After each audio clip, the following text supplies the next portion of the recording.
The title of my presentation is Practical Tips to Supercharge Your Major Giving Success for Any Fundraiser.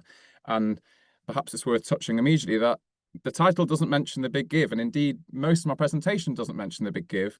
Why? Not because we don't think the big give is an amazing platform. It absolutely is. It's really intuitive, fantastic customer service. We, and I guess many of you on the call, are running a campaign through the big give at the moment. But this is all around how to gain pledges to your campaign, and really the fundamentals of major giving fundraising are what's going to allow you to do that. And actually, having spoken with some colleagues at other charities, sometimes they can get scared that they don't feel that they're kind of digital fundraising whizzes. You really don't need to be. There's a few things that you need to learn, and the Big Give team are on hand to help with that. But core to this is being very good at soliciting major gifts, both from major donors or from trusts or from corporates. And I've put for any fundraiser.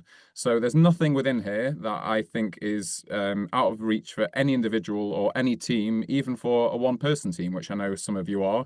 I think these are practical tips that anybody can take on, and there's 4 of them. But before I go in, and then I will actually finish the end of the presentation with a few Big Give specific tips, because maybe there are a few things that might be helpful. Before I go into those tips, I thought I'd share with you a story from my career. So this was very early on in my career, like kind of 12, 13 years ago. And I'd helped to set up a charity funding cancer drug discovery at Imperial College. And we put on a reception at the house of the provost of Imperial College, and loads of people came. The professor of cancer medicine gave an amazing speech. It went really well. Everyone was giving me pats on the back. And then there was one gentleman who came to me at the end, and he introduced himself. And he said, "My name's Mike. Well done, mate. Do you fancy getting together for a coffee tomorrow? I'd love to share a little bit of feedback." And I thought probably in my head, oh, he's going to give me more pats on the back. This sounds like good fun. And I got together with him for coffee the next day, and he said, "How do you think it went?" And I said, "Oh, I think it went well. And, you know, this person said this and this person said that." He said, yeah, very good. But how often during the evening did you say the name of the charity, or was the name of the charity displayed? And I began to bristle and got a little bit defensive, and I said, "Oh, only twice." And he said, "If I hadn't come to chat to you at the end, would you have known my name or who I was?" And I was like, "No, because you hadn't originally signed up, and you just came with a guest last minute." And he goes, "Well, you know, if it weren't for me chatting to you, I would have walked out the door." And he said, "Also, if I'm honest with you, Anthony, you know, you looked a little bit scruffy on stage." And he said to me, "It was good, but Anthony, when you're on that stage, you are the charity." And I think it's the same as when you're on the stage, or when you're in a presentation, you're meeting a donor or a prospect. You are the charity, and it's your job to sell the charity. And it was a really formative moment in my career, which is why I'm sharing it with you, because up until that point, I'd bristled at the notion of me being a salesperson, because I thought that sales was a dirty word, and I am not a salesperson, I'm a charity fundraiser. But it kind of made me think a little bit differently. And later on, and when you go to see kind of sales funnels, they look exactly the same as kind of fundraising and donor funnels. And actually, I'm just going to share with you a book that I read around about that time as well, which is called Life's a Pitch: What the World's Best Salespeople Can Teach Us All. I really, really recommend it. It shares stories from some of the best salespeople in the world, but it also really rallies against the notion of sales being a dirty word. Of course, you can be an unethical salesperson. You can lie. You can tell people that things that aren't true. But actually, you need salespeople in all areas. If you're somebody selling Fiat Puntos, which is of no interest to me as somebody who's not into cars, and I think that's quite a sort of standard car. But even if you're doing that, if you're just telling the truth, you're saying it's a reliable car, it's well priced, in my mind, there's nothing wrong with that. And layer on top of that the fact that what we're selling is really, really laudable. I think it's fine to kind of be a salesperson and be proud of it. And I think it's worth dwelling upon that. If you don't think that of yourself, maybe just consider whether you should have a slight shift in mindset. And if my introduction has helped to do that, great. But if not, then I would recommend the book. And it's definitely informed a lot of the way that I've gone around major gift fundraising during my career. So I'm going to jump straight into the tips. This is a shortened version of a longer presentation I gave at the Childhood Trust recently, which was very interactive, and there were lots of opportunities to do exercises. We're obviously not going to have that today, but I do encourage you to write practical notes of things that you or your team will do on the basis of some of these tips. So I'm not going to pause for that, but please do it as we go, and the presentation will be shared with you as well. So number one, book in time to regularly discuss supporters and prospects.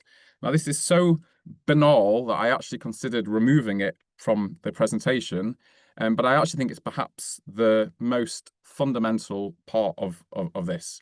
Um, you need to make sure that you've got the forums to discuss not just strategy, not just individual team performance and all that kind of stuff, but to talk about supporters and prospects. And if there's one thing that me and my team, I currently work for Bloomsbury Football Foundation, do, and kind of major gift fundraising has been kind of the essence of my career.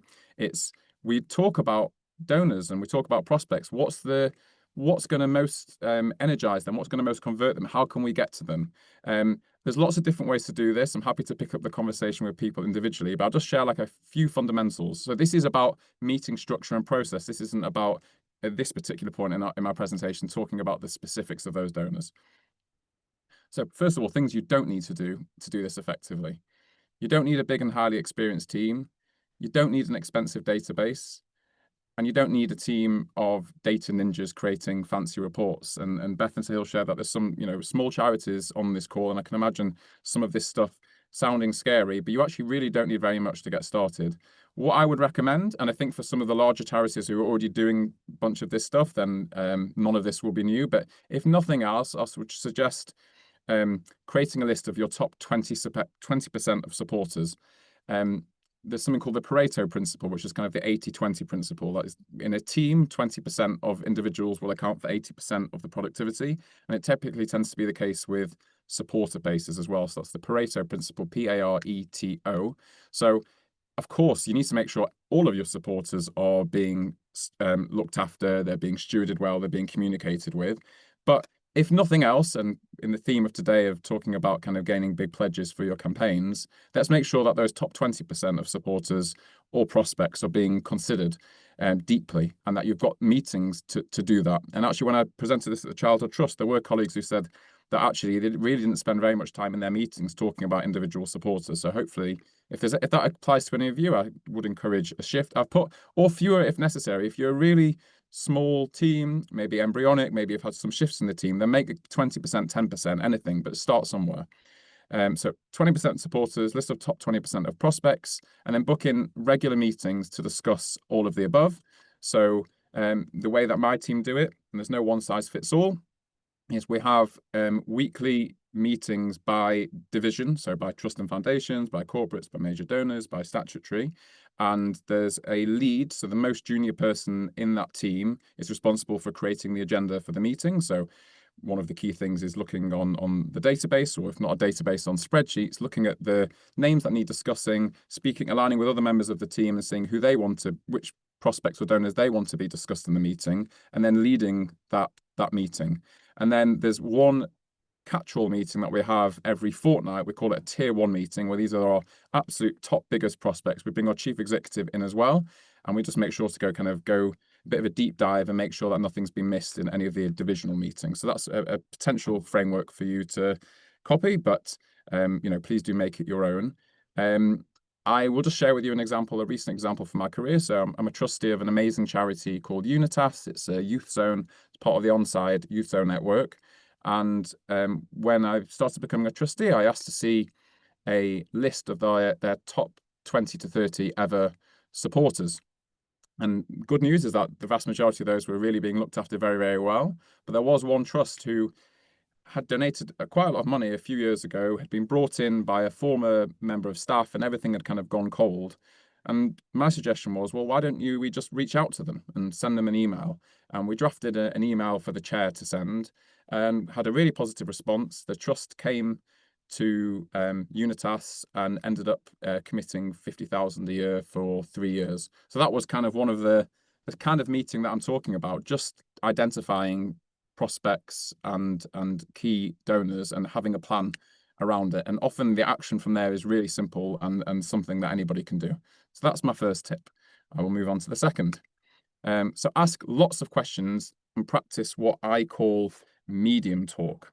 So this is actually the best tip that I've ever received in my entire career. So this is something that I'm rehashing. It's not an original from me. And the tip that was given to me by this amazing innovation expert, he said, Ask lots of questions when you're meeting with people. And when you're at the point where you feel like you might have asked one question too many, ask one more. Now, of course, he didn't necessarily mean that completely literally. You have to read the room if you're meeting with somebody and you feel that they've lost energy or they frankly just want you to tell them what the charity does and stop asking me questions. Of course, read the room. But most of the time, it really pays off to ask questions. I'll go on to what medium talk is in a minute, but I'll share with you now a Chinese proverb. And one reason to share it with you is because it makes me sound clever. But in reality, I'm no Chinese proverb expert. But this is it. I'll just give you a moment to read it.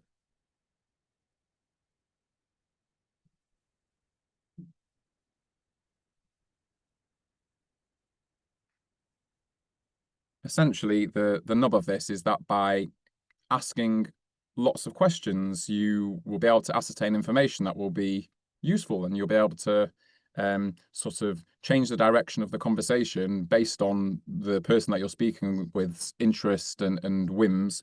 And I'll share with you a story from my career. I won't name the funder, but a prospective funder, reached out to us as a charity, and I spoke with them, and I quickly was looking up their charity commission accounts, and it turns out that they had £22 million in their coffers, but their biggest ever gift was 50,000, which of course is still an amazing amount, but maybe misaligned with the amount of money that they had to give away. And he explained how the charity had come across my charity. It wasn't Bloomsbury Football, it was Noah's Ark Children's Hospice at the time. And had this long conversation, and I didn't really feel like I was getting anywhere. And I was trying my best to ask questions, and I was gleaning bits and bobs, but I still was a little bit none the wiser around why this gentleman had reached out to me, why he was open to having a meeting with the trustees. And we were kind of at an impasse. And at the very end, I said, "Thank you so much for your time. I'm looking forward to meeting you and the trustees in person. Is there anything else that you think might be worthwhile me knowing?" And he said, "Well, I don't know if it's that relevant, but we have actually just agreed a completely new strategy. And the strategy is around X." And that completely, when I went to meet with these people, completely shifted. It meant that it was a very specific thing, meant that my normal kind of spiel and pitch was completely redundant, and I needed to laser focus on this one thing, which is what I did, and ultimately that led to the biggest gift in my career. And it just wouldn't have happened if it weren't for asking questions. So that would be my like a big tip. Maybe the biggest one of all is to ask lots of questions. If we were in person, an exercise I would be encouraging you to do, and we're not going to do it now, but maybe do it with a colleague in the office. Split into two. One asks questions and one gives answers. The person asking questions can only ask questions, and I suggest starting with what is important to you is a good opening question, a nice wide open question, and the person answering just answers.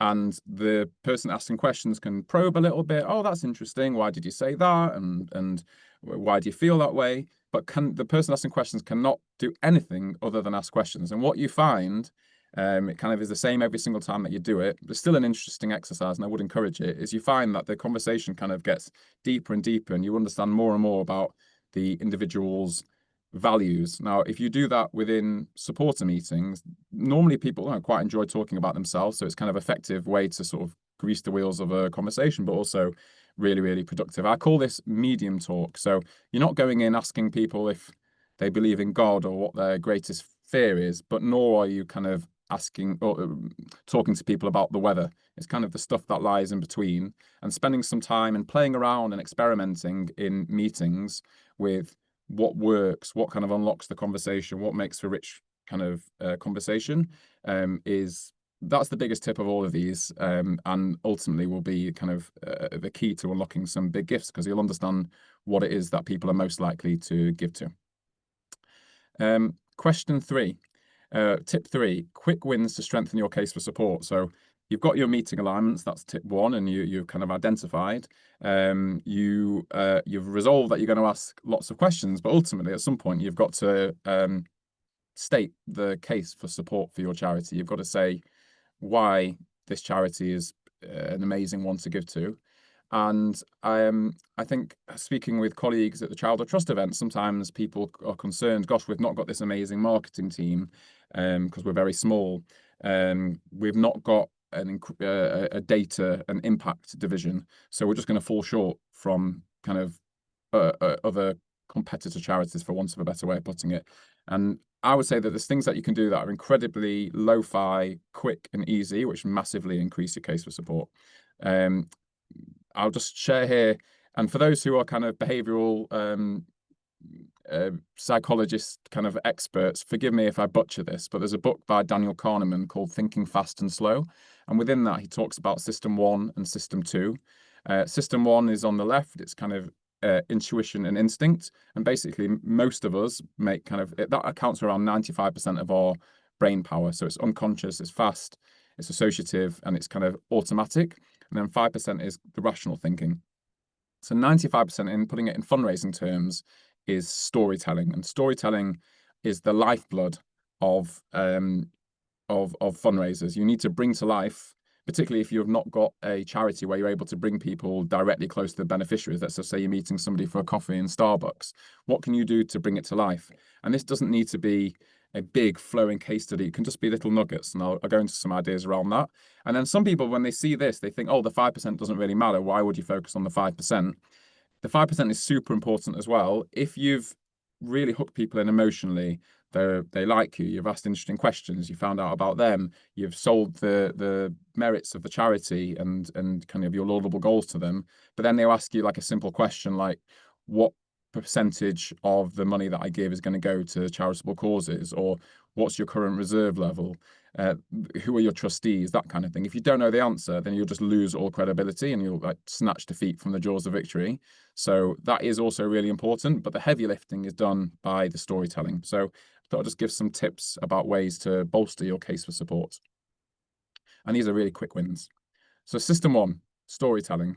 Again, if you work for charities that have got really mature, sophisticated marketing divisions, and you've got loads of stories at your disposal already, then you probably don't need to or shouldn't do any of this. But if not, here's some ideas.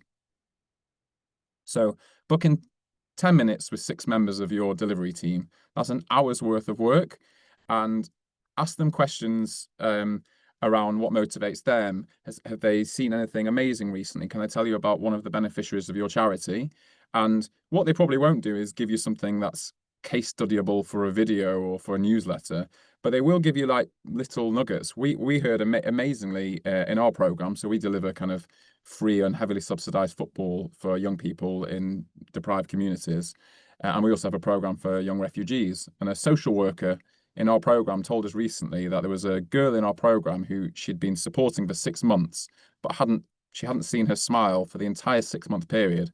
And the second she stepped onto the pitch with Bloomsbury Football Foundation, she had a big smile on her face, and now she comes to our programs twice a week. It's like massively changed her life around. So that's like a 2 or 3 sentence story, and it just brings it to life and brings kind of captures the imagination of people that you're with. So gleaning little nuggets like that will be the lifeblood. They'll make people think, gosh, I really should give to this.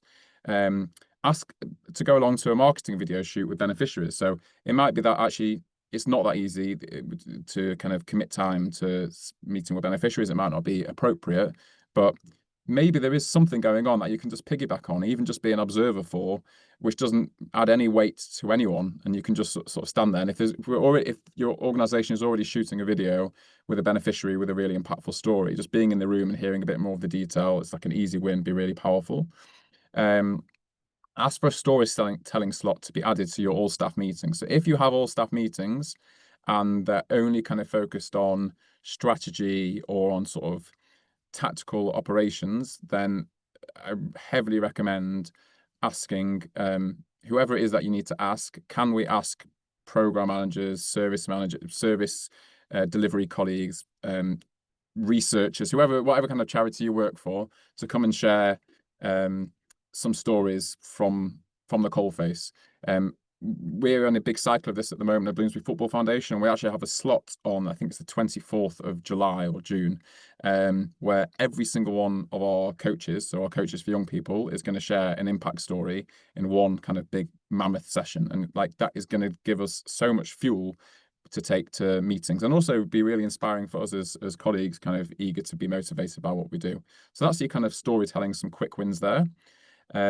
System 2 is proof points. So you've sold them emotionally. What you're going to do to make sure that they believe that you're actually a credible organization. My number one tip is external endorsements. So in my first week at Noah's Ark Children's Hospice, I'd asked to review, this was my former job, I'd asked to review their materials, and they were doing a brilliant job of extolling their own virtues, and they had actually amazing stories. But what they didn't have was anybody speaking, anybody external speaking about how great they were. And I said, well, who are there people who would do this? And the answer was, oh, well, absolutely, definitely. We just need to ask. So I spoke with a senior person at Great Ormond Street Hospital who provided the line, Noah's Ark Children's Hospice is ideally placed to fill the need for additional palliative care in the area. And we were looking to massively grow. We were looking to build a new children's hospital building. I can't tell you how powerful that is for funders who hadn't and prospects who hadn't heard of us before, and they see somebody senior at Great Ormond Street saying that these guys are the solution to the problem. Didn't cost anything. It was like a 5 minute conversation and done, and was hugely helpful.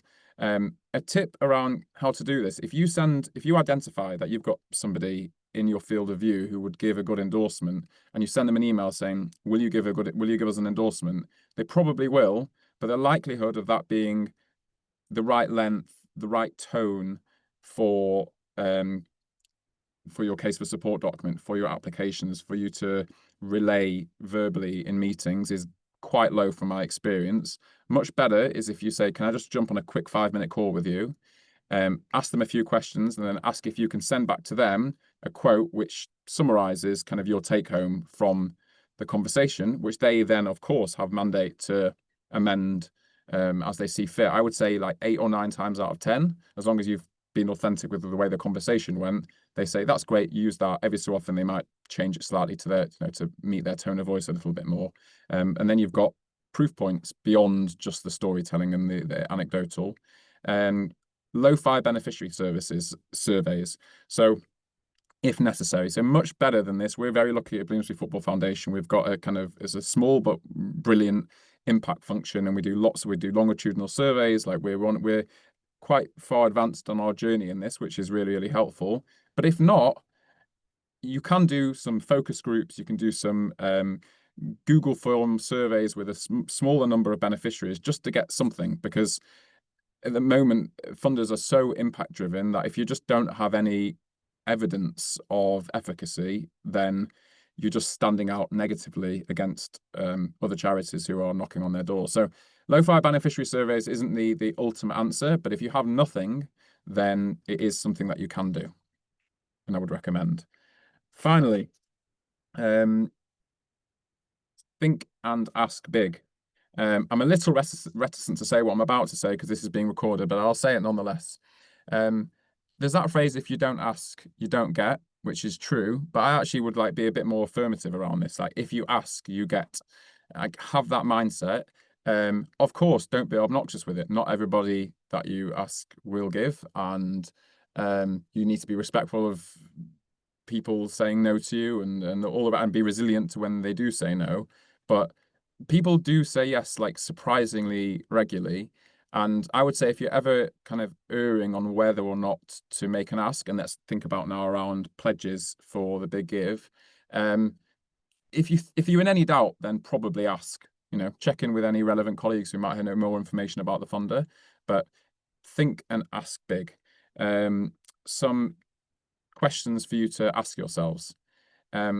So this is the sort of, you've agreed a meeting structure, what you're going to kind of ask yourselves at those meetings. So is this funder capable of donating much more to our charity? Importantly, if the answer is no, then don't make a big ask. You don't want to be obnoxious. You don't want to be respectful. Like we want to be the good face of sales or fundraising, and we kind of want to get it right. So if it's no, don't make the ask. But if yes, is there a way to encourage them to do so for our charity? If yes, spend a massively disproportionate amount of time. I can't see my own notes here. Forgive me. A massively disproportionate amount of time on working out how to do this, how to encourage them to do it. So that is what we spend a lot of time doing. Like, what's going to float the boat of this funder? What is the blocker for them that we need to overcome? Asking these questions and aligning with colleagues around what to do about it. Here's a quote from Vincent van Gogh. I'll just give you a moment to read it.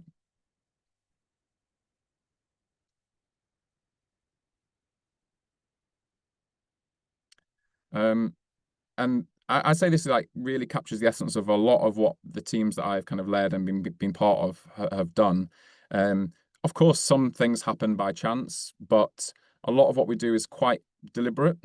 And there's a balance here because you want to be agile and you want to be able to act quickly, but there's rarely actually a need to rush a communication with a supporter. Rarely are they waiting for you eagerly to give them a ring or send them an email. And if spending a bit more time, particularly with those who are capable of giving more, uh, means that you end up alighting on a better plan that's more likely to succeed, that is a high return on investment activity, is kind of sweating over the details and getting those little building blocks right rather than just acting on impulse, as my friend Van Gogh said. So here's some tactics to increase the probability of a gift. Write meeting request emails that are hard to say no to. So I'll give you an example of this from my career. I won't say the name, but there was a very major philanthropist, and I read a profile on him in the Evening Standard. And in it, he spoke about his love for nature, and nature was the thing that, allowed him to decompress and kind of get on with his life and leading this big company. I'd also read that this was an individual who had given to a pediatric ward. And I was working for a children's hospice at the time. So we wrote him an email which said, hey, notice that you've a big funder of this pediatric ward. It's like kind of similar to what we do. And you also love nature. Guess what? We're building a children's hospice on a nature reserve. Will you come for a walk with me around the nature reserve to find out more? And actually, he didn't come for the walk, but he did say, listen, I'm really busy, but you've kind of caught my imagination. Free to send me a proposal. Sent him a proposal. I never met with him, and still have never met with him, but he went on to donate £150,000 through his family trust. So I think thinking carefully, what's your kind of USP? I used to work with a woman who was the chair of our charity, a performer charity, who had 3 types of cancer for 15 years. So sometimes like leaning into her story, things that are going to make it difficult for people to say no to. Spend a disproportionate amount of time preparing for high value potential meetings. So the CEO of a charity I used to work for said that the meeting should feel to the supporter like a fireside chat, but it should be underpinned with like rigorous preparation. So what's your opening gambit in this meeting? What's going to interest them? Are there any introductions that we might be able to make to people in our network that would be helpful for them? Who do they know that we might be able to ask about and ask for introductions to? So some questions. So consider any soft information gleaned from previous meetings. Are there any concerns that you need to address? I've had in my career a concern. It was a concern from a funder saying the most important thing to me is really trusting that the trustee board is elite, top level. So the next time we met with him, we came in with the chair of the charity and another trustee, because that was the thing that they needed to kind of trust to be able to kind of get over the line. Research the funder deeply, soft information, gleaning as much soft information and possible introductions if possible. So if anybody's done any blog posts, they've done any interviews, they've written an autobiography, kind of second or third biggest win in my career, I was asked to go to a meeting last minute because our chief executive had to pull out. And I noticed this gentleman had written a book. So I read his book, sped read in kind of 48 hours. And without saying, hey, I've read your book, I kind of let it be known that I'd read his book. And he goes, oh, I rate that. What was your favorite part of the book? And he was the sort of person who liked to be heroed. And I told him part of the book where he'd really overcome a challenging situation and kind of gone on to close a business deal.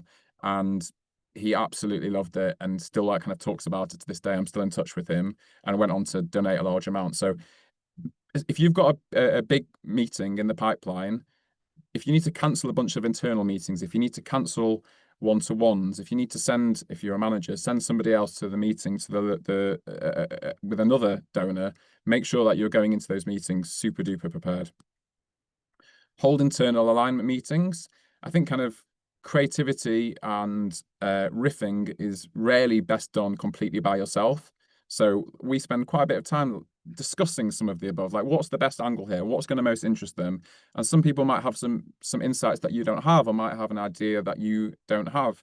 We're meeting with at Bloomsbury, we're meeting with a big company shortly, and we're meeting with their kind of brand and sponsorship people. So one of my colleagues, wasn't my idea, said, hey, why don't we bring with the head of this creative agency who's a supporter of ours, because they will know how to speak the lingo of this supporter. So hold internal alignment meetings. And then finally, are there any guest stars that you can invite in? So at Bloomsbury, we had a big prospect meeting, and we found out that the trustee of this charity had gone to a particular university in America and was really, really into women's football. And a big emphasis for us at Bloomsbury Football Foundation is growing girls' football. We found out that one of our kind of ambassadors, friends of the charity, who's a former professional women's player, went to the same university as the trustee of this charity. So we brought her in. We also brought in a girl from our program, which is a bit high risk because, you know, she's a kind of a 13-year-old girl. She's not used to this kind of environment. Is she going to get the tone right? Maybe not, but we decided it was kind of like relatively high risk, extremely high reward. And our thought was, this trust is going to be having meetings with loads of other charities like ours. What can we do to stand out? And having this former professional Champions League winning player who went to the same university as the trustee and having a really inspiring girl in our program made us stood out, and it led to lots of success, which is great. And then finally, I suppose going back to where I started on this tip, just ask, like almost nobody will mind.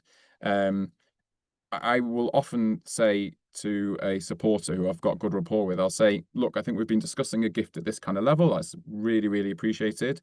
And I really hope you don't mind me like pushing. Please let me know if you do. But is there any way that we could discuss a larger gift? I've noticed that you've donated to X and Y charity a larger amount. What was it that kind of did it for them? You know, is there something that we do that might energize you to give at a higher level? And often I'll say something like, please tell me if this is, you know, kind of not appropriate and it's not a conversation you want to have. And very rarely will they say, no, I don't want to have it. Normally they'll say, either, listen, I don't blame you for asking, good on you, and no, we can't, but no problem asking. Or often they'll say, well, actually, if you did X, Y, and Z and you put that in a proposal, then it might result in a bigger gift. So that is often just the key thing, is just simple, just asking the question. I told you that when I did this live, there was this kind of various pauses for making notes and stuff. I am going to pause at this one point and ask you all to write down an example under each of these questions. Because if there's one, if a take home from this session wasn't that you had some practical next steps with some prospects and donors, I feel like I would have failed. So I'm going to just pause for kind of 2 or 3 minutes when you read these questions and jot down some notes.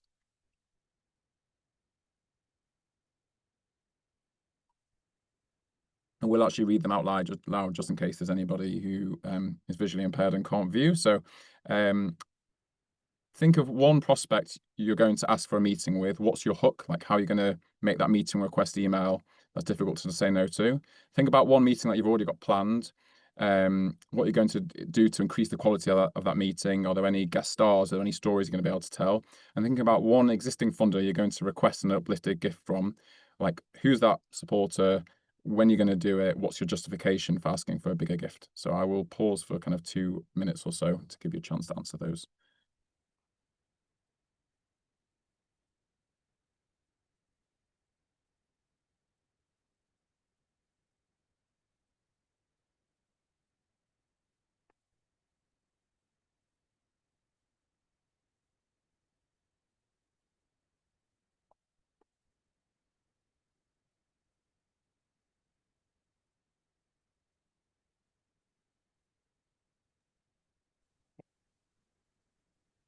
Just a note, Anthony, there are potentially people going to be sharing some ideas in the chat, but just Nice. related to Okay. this, Yep. did you have any tips on how you would identify potential prospects just for any kind of smaller charities in here you might not have much experience? Yep.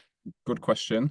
Well, from the trust and I'll move on from this section. From the trust and foundations world, I think the key thing is existing kind of online databases. There's something called the new charities list, which has been very fruitful for us, which identifies newly registered charities and tells you a little bit about them. It gives you the opportunity. I'm giving you a bit of competitive advantage that we have here, but it's fine. We're all in it together, which tells you kind of new charities, and you can kind of often get to them before anybody else does. The key thing for me, and actually in the original version of this deck, there was a slide of the famous TV detective Columbo. And his catchphrase, well, I won't tell you what his catchphrase was yet. What he often did was question suspects, and you're watching as you're watching the TV saying you're asking the wrong question. This guy's or gal is guilty, and it feels like Columbo hasn't gotten to it, and he says to the suspect, "Well, thanks a lot for your time," and he walks out the room, and then he turns around and he says, "Just one more thing." And the just one more thing for fundraisers, which I'm glad that you've given me a prompt to mention this, is asking for introductions. That kind of friend get friend has been the backbone of my career. I think even if you don't know who the person you're meeting with knows, just asking them that open question, is there anyone who you think might be interested? You can see that we're respectful and light touch and would really appreciate an introduction. But often, particularly in this digital age, you can find out who these people know on their LinkedIn using AI tools like ChatGPT and Perplexity, and or just Google or listening to them on podcasts or whatever. And you can say, hey, just before I go, I noticed that you're linked to X, Y, and Z. Could you introduce me to any of them? And that is a very easy thing for people to do. It doesn't involve putting their hands in their pocket. And that is how we've gotten, in my whole career, and definitely at Bloomsbury, that's how we've gotten a lot of our introductions. It ends up sort of compounding. You go to one meeting, they introduce you to three people. You meet those people, they each introduce you to 2 to 3 people. And before long, you've got a very rich kind of donor pool. I'm going to move on, but I think hopefully you've got some ideas from this slide to take home and actually action kind of later on this afternoon or tomorrow. On to the big give, Christmas challenge. So I think most of the key to gaining pledges is all of the above, but there are like a few particular considerations. And there's also one consideration I'm going to put on here, which isn't really related specifically to the pledge side, but I did want to share it because it's something that I've heard is a problem. Well, not a problem, it's something that I know people sometimes fall short on this area. So a few big give tips. Number one, most supporters love match funding. You're providing an opportunity, not just an ask. I've done a few campaigns now with a big give, and previously with another match giving platform who I shan't name because I don't want to fall out with Beth and Sahil. And it continues to amaze me the extent to which people, and both the people who are being their matches and also the people who are having their funds matched, just absolutely love match funding. I think a key thing if you're looking for pledges, mention the Childhood Trust, or if there's any other match funders for your campaign who are kind of in coordination with the big give, like mention them. Credibility by association, kind of the same as what I was telling you before with the Great Ormond Street example. And this is a line, or a version of this is a line that I would often use. So if you're minded to support us, this is the best way to do so, as you will be leveraging the gifts of others. And who doesn't want to kind of give a gift, which they're charitable anyway, which in most cases, which is going to do more than just the benefit of the gift itself. It's going to like magically leverage other people's money. So I know that people, and speaking with others who have done these campaigns before, sometimes they're a bit apologetic and they get nervous about asking. But actually, I'd be like really on the front foot. Like, this is an amazing thing to do. You're going to be helping us to raise funds from loads of other funders. So you're going to be supporting our work and doing much more. I actually think it's very, very incentivizing from my experience. Secondly, if you're falling short, I think this is either from your pledge, the pledge side, or during the campaign itself. And if anybody's doing a Champions for Children campaign at the moment, bear this in mind. I've done this before. Use the situation that you're in to uplift existing key supporters' gifts. So, as fundraisers, we don't typically want to show too much vulnerability to supporters, but showing like a little bit is fine. Like, we're all human and we're all fallible at the end of the day. And saying to somebody something like this: I'm calling to ask for a favour. I hope you don't mind, but we consider you a close friend of the charity. And if you can't ask a close friend for a favour, who can you ask? And actually, to the right supporter, and again, this is why you need to have those alignments and think carefully about it. That's actually really like a lovely thing for them to hear. Wow, like you consider us to be somebody who you can ask a favour of. And you'll often find they'll say, of course, I'll lift my current £10,000 gift to £20,000, and you're giving them an opportunity to be the hero. And I think particularly actually with the pledge side is actually there's a danger of damaging your success, your likelihood of being selected if you don't complete the pledge side of the campaign. So this would be such a big loss and a big kind of missing an open goal, to use a football analogy. Can you help us kind of get us out of this? And I typically find that people say yes, and or certainly don't mind being asked. And finally, and this is not to do with the pledge side, so forgive me for deviating slightly, but one like issue that we've found is that because for those who want to donate larger sums during the campaign, so not the pledges during the campaign for bank transfers, they want to do it by bank transfer, but they often say, well, can you just send me the charity's bank account details? And you have to say, well, no, you need to donate into the Big Give platform. Then you need to sort of select our campaign. It really is actually really simple, but it can scare people off. So we will often say something like this. If this would be possible, so first of all, don't convolute them with the detail when making the ask. Get them to commit to it and say yes. And then once that's done, say, I can send you through simple instructions on how to do this. And the Big Give have got step-by-step instructions. And it really isn't that complicated. And I often say the process only takes a few minutes. So they might be thinking, okay, it's not as easy as a normal bank transfer. It doesn't sound like too much of a big deal.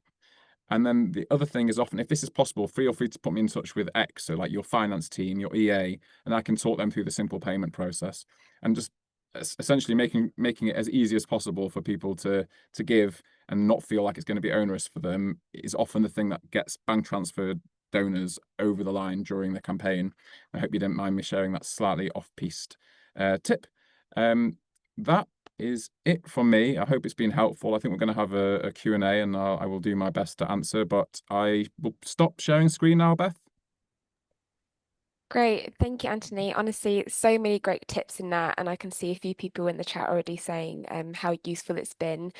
So thank you so much. And yeah, as mentioned, the Q&A box at the bottom of the Zoom panel in case you have any questions that you'd like Anthony to answer while we have him.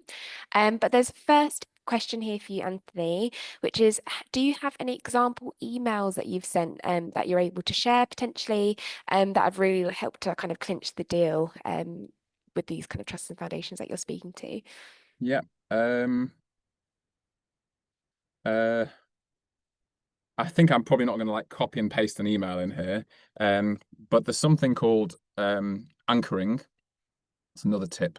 And again, this is one where I'm going to kind of butcher the detail, but hopefully I can give you the essence.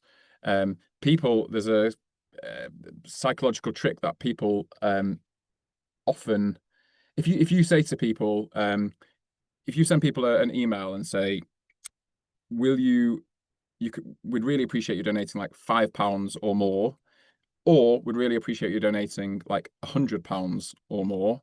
If they do the first one, people will probably typically donate £5 or maybe £10. If you say £100, even if £100 is like out of reach for them or they just don't want to give that, they're much more likely to donate maybe £40 or £50. So often, if it gets to the stage where people like send me a menu of options, maybe put one option that they may say yes to, but maybe only a 10% likelihood, which isn't going to like scare them. So you're not like being obnoxious because you don't want to do that. But kind of anchors their thinking and their mind. I'm just thinking of any others. Again, it's kind of working out what I think often being like super, super respectful and acknowledging that there's a chance that they're going to say no. So some of you will, maybe some of the like older people, forgive me, in the chat will remember Sir Michael Parkinson, the kind of television interviewer. So I worked for and helped to found a cancer charity back in the day, which was funding drug discovery at Imperial College. And what we were finding is actually, whilst we had this genius professor of cancer medicine, most people we're meeting with couldn't keep up with him scientifically, like almost nobody. And most people weren't even that interested in the detail. They were more interested in the kind of the emotive pull and just believing that he was a genius that was going to solve things. So we actually thought rather than having him, this professor, being interviewed by another scientist, let's have him interviewed by Michael Parkinson, because to the common person, that's going to give a huge amount of credibility for him.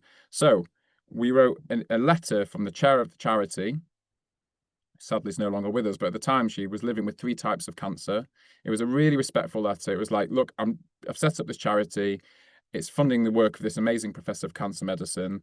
Um, I really would love for you to be involved. Got some ideas. Is there any chance at all you would come and to the laboratory at Hammersmith Hospital and meet the team? If at the end of it you think this isn't for you or you're not as wowed as I am, I completely understand. You've got so many other things. You're already doing lots of charitable initiatives.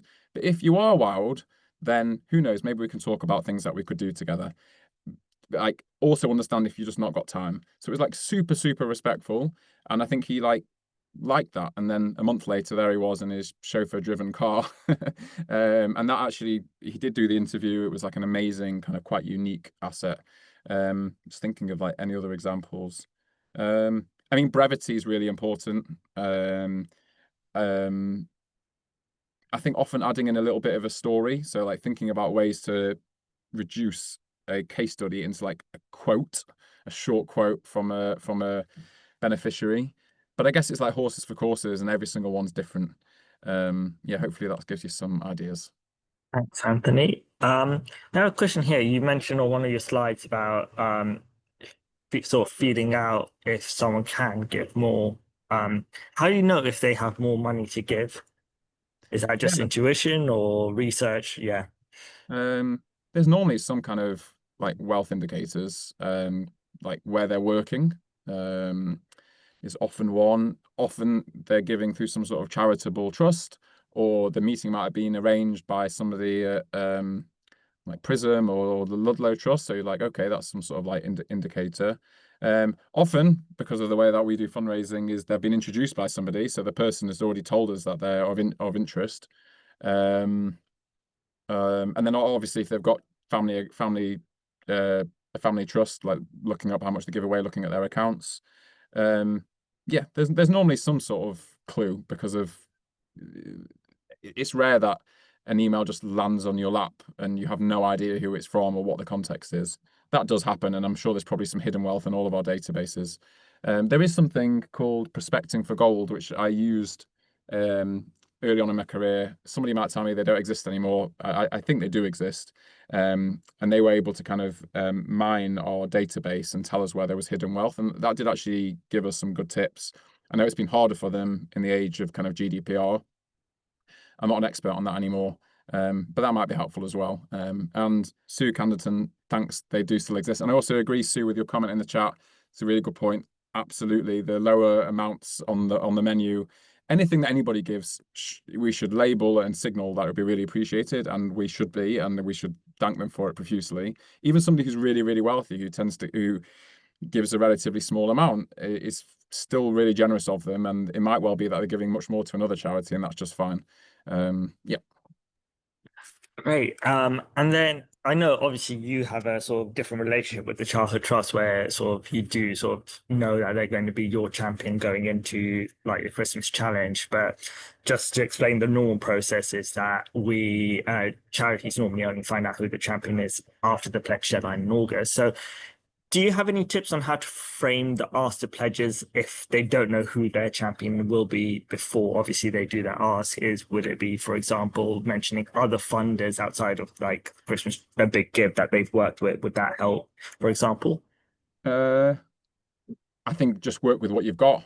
We're applying to a campaign. It's the match giving platform. I'm sure that you would second that. And what we need is to gain pledges of X amount, and if we do that, we're qualified, and the amount that you give will be doubled, and we'll leverage the funds from other people. Like I wouldn't kind of qualify it with the information that you don't know. Just lean into what you do know. Right. And then Claire was just asking about that list about the new charities. What was that list again? Yeah, Is that there's Charity Excellence?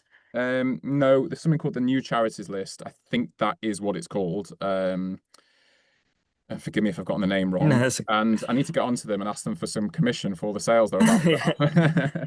have. I think you need to know, like, it's all about working out what's going to most work for you. If you are a really small team, then it's probably better to focus on like who are your 20% biggest donors and prospects and not flood the pipeline with a bunch of additional names. So do be careful with it, because it does take a bit of manual intervention. Although even that has like been shortened by the use of AI. If you can put a PDF into GPT and ask it to pull out the names that are most applicable, it doesn't require much more than that.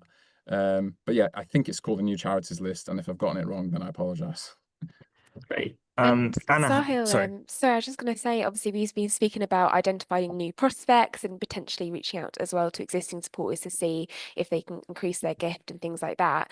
I wondered if we could just go over, Sahil, maybe who could be pledges and also the level of pledge that we Yeah, accept. absolutely. So anyone can be a pledger. So it could be obviously individuals, it could be businesses, it could be trusts and foundations, it could also be your charity trustees pledging in their personal capacity. So anyone can be a pledger.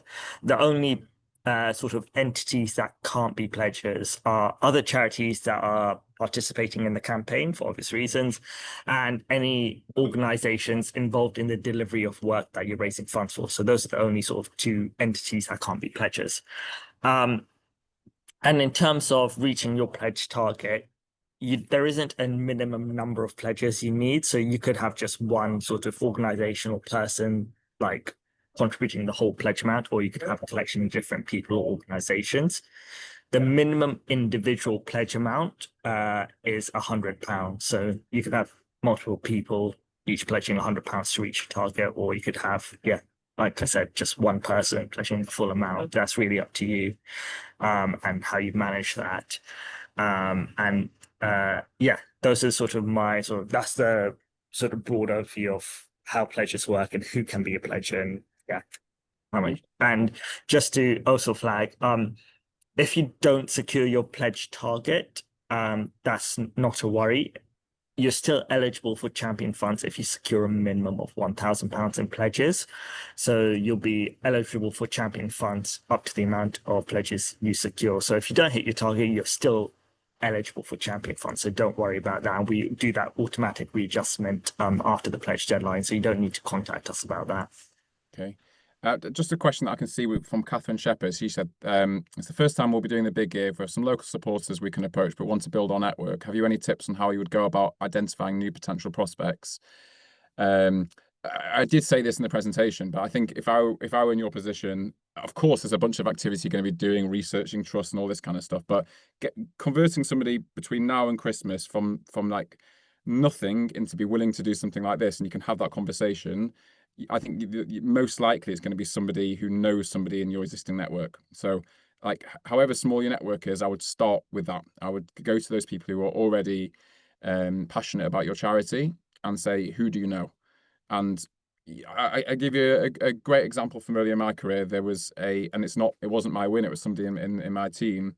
There was a £5 a month regular giver, and it was this person's job to go and kind of develop relationships with regular givers. And this person said, actually, my son is a big football and boxing agent. And she introduced us to him. I went and met with him. He gave us a boxer who we could say would kind of represent us at the ICAP Charity Day. And just because of that, it resulted in hundreds of thousands of pounds of money. And it all just came from, well, asking questions. Who do you know? So, like, I think obviously try to identify those who you think are most likely to know people, but like lots of people know somebody, and you have to start somewhere. People know somebody who works at a company, or who's a trustee of a trust, or who's on the committee of the local church group or Rotary. Like, just work with what you've got, and it will grow from there. Makes sense to me. And just a quick question here is, do you think it matters who makes contact from the charity? Does it need to be the CEO, or could it be yourself, for example? Yeah, horses for courses. Not that I'm calling anyone CEO a horse or anybody at all, but generally speaking, the more senior somebody is, the more likely it is that somebody will respond. But you can't, so like you can't have your chair and CEO sending every single email. But I do think title does matter for some people. Whether it should or shouldn't, it isn't really, we're not debating that. I do think if you're like a big philanthropist or a senior person, you're more likely, I think, on average, on average to respond to somebody with a senior sounding title. Or somebody like it might not even be a chair. It might be that it might be that you want to try and get to somebody who works in a particular industry, and you have a trustee or you have like one of your supporters who works in that industry, and you can sometimes send the email but copy them in and say, hey, can I come and see you with this trustee or with this ambassador for the charity? Kind of again work with what you've got, make it difficult to say no. If you're trying to get a meeting with somebody from the private equity industry, and one of your supporters is from the private equity industry, and you say, hey, would you accompany me to a meeting? Can I CC you into an email to a prospect? It's easy for them. They'll probably say it. They'll be kind of delighted to be asked. And then you've like massive, whether or not they send the message or you send it, you would have massively increased your chances. Thanks. That's really great advice about sort of involving other supporters in sort of trying to get new supporters on board. Just having a couple of questions about pledges, which I'll just quickly run over, is that about when pledges need to be submitted. So just a reminder, there's two stages to that application process. There's stage one, filling out your initial sort of application, which is detailing what you're raising funds for, what the project is, etc. As soon as you submit that, you can start collecting your pledges, and you have until the end of August to submit your pledges. And then just a reminder that pledges can't be funds that you've already been paid to your account. So pledges, because they're basically match funds that you're securing yourselves, they should only be paid after the campaign ends in December and mid-January. So those are sort of just key reminders of what pledges are, when pledges are paid, and the deadlines for submitting your pledges. Great. And we had just a couple of questions just around elderly donors. Anthony, I don't know if you have an experience with any elderly donors in your network, but one advice for asking them to give during the campaign week itself, but also potentially to come on board as a pledger. Yeah. I'm loath to make any preconceptions around what being an elderly donor entails. I suppose that is kind of my like immediate thought. Maybe the question is kind of based on how digitally literate somebody is. Might be my guess. But I know lots of young people who are Luddites and lots of kind of older people who are very digitally literate. I guess if I broaden the question to, if you don't mind, to taking away from age and more around how digitally well versed people are, I think the pledge side is really simple. Like there's very little that you need to do. Filling in the online form, if they can click on a link and fill in a 30-second form saying we commit the pledge, even less than 30-second form, then that's easy. Doing the bank transfer, if you're not digitally literate at all and you're really allergic to it, then that probably isn't the right ask for them. But maybe, again, always thinking, keeping yourself in the game. Do they have somebody they work with? Do they have a member of their family? Can you come and see them and talk them through it? A wider point, I guess, I have had experience of soliciting a big gift from a very, very elderly gentleman. And I suppose it's just be nice, like, make sure that what you're doing is ethical, and that in that case, we involved like a member of his family to make sure that we felt that he kind of had full recognition of what he was doing, because it was such a large amount of money and would like have a big impact on his estate. But and I had slight fears that he was in cognitive decline, and I just didn't want to take advantage of that. So I guess like be super respectful. Hopefully that answers the question in a roundabout way.